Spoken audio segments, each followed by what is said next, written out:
Halo anak-anak, jumpa lagi dalam pelajaran agama Katolik dengan tema aku dapat berbuat baik.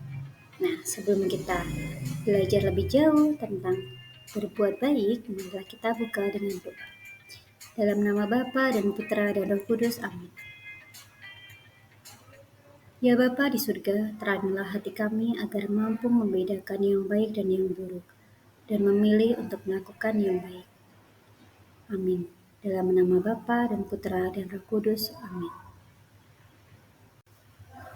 Nah, sebelumnya, apakah kamu pernah berbuat baik? Nah, pasti semua anak pernah berbuat baik. Lalu, apa itu berbuat baik? Berbuat baik artinya melakukan sesuatu yang bermanfaat bagi orang lain.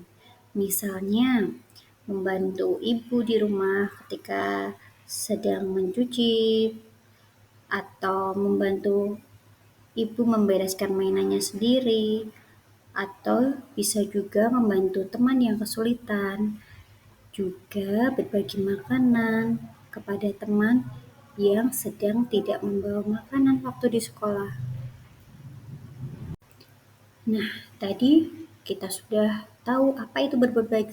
Jadi sekarang diingat-ingat lagi perbuatan baik apa yang sudah pernah kalian lakukan. Mungkin di rumah bisa membantu menjaga adik, atau ketika di sekolah ada teman yang tidak membawa pensil, kalian meminjaminya, atau mungkin ada yang lain.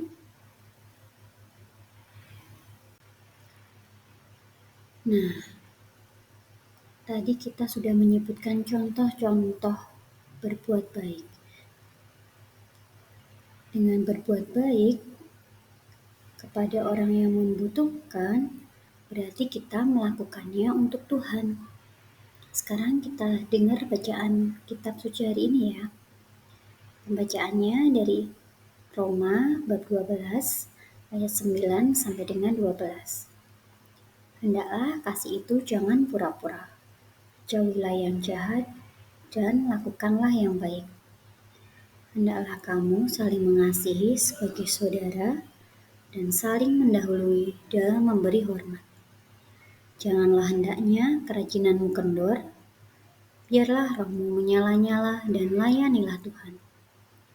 Bersukacitalah dalam pengharapan, sabarlah dalam kesesakan, dan bertekunlah dalam doa. Nah, lalu apa pentingnya kita berbuat baik? Ada yang tahu?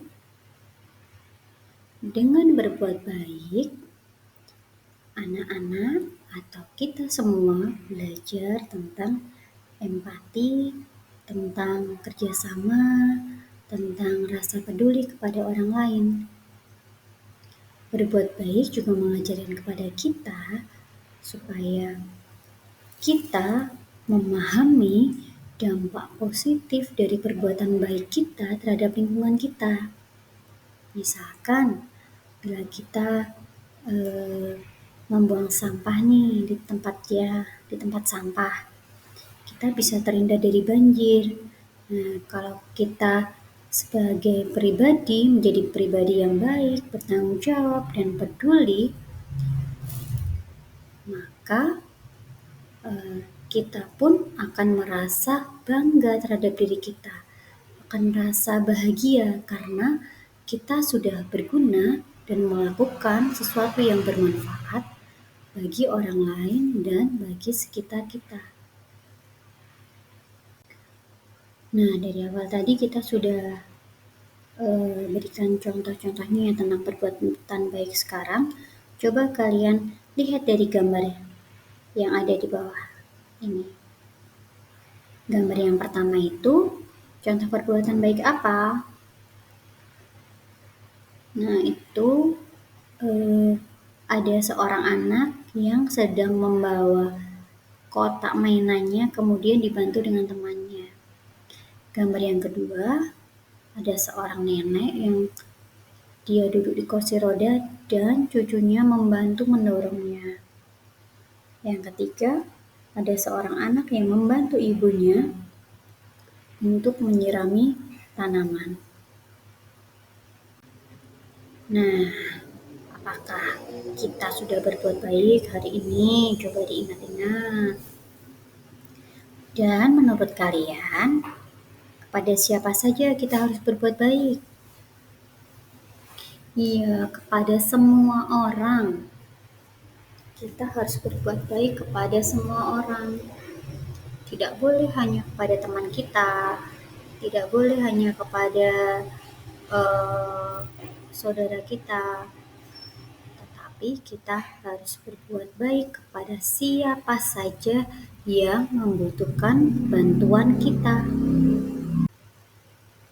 Oke, sebelum kita tutup pelajaran kita hari ini, marilah kita buat rencana kita mau berbuat baik apa ya 1 minggu ke depan. Nah, nanti bisa ditulis di buku harian kalian.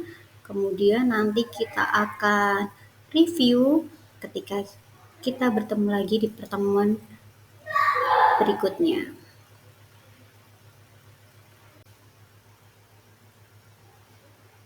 Nah, sebelum kita tutup pelajaran kita hari ini, tadi kita sudah belajar apa saja? Nah, berbuat baik. Berbuat baik harus kita lakukan kepada siapa saja, tanpa terkecuali. Nah, sebelumnya, marilah kita tutup dengan berdoa. Dalam nama Bapa dan Putra dan Roh Kudus. Amin. Tuhan yang Maha Baik, terima kasih karena kami sudah boleh belajar bersama pada hari ini. Berkatilah kami dan berilah kami semangat supaya kami dapat selalu melakukan perbuatan-perbuatan baik dimanapun kami berada. Amin. Oke, kita jumpa di lain kesempatan. Tuhan memberkati.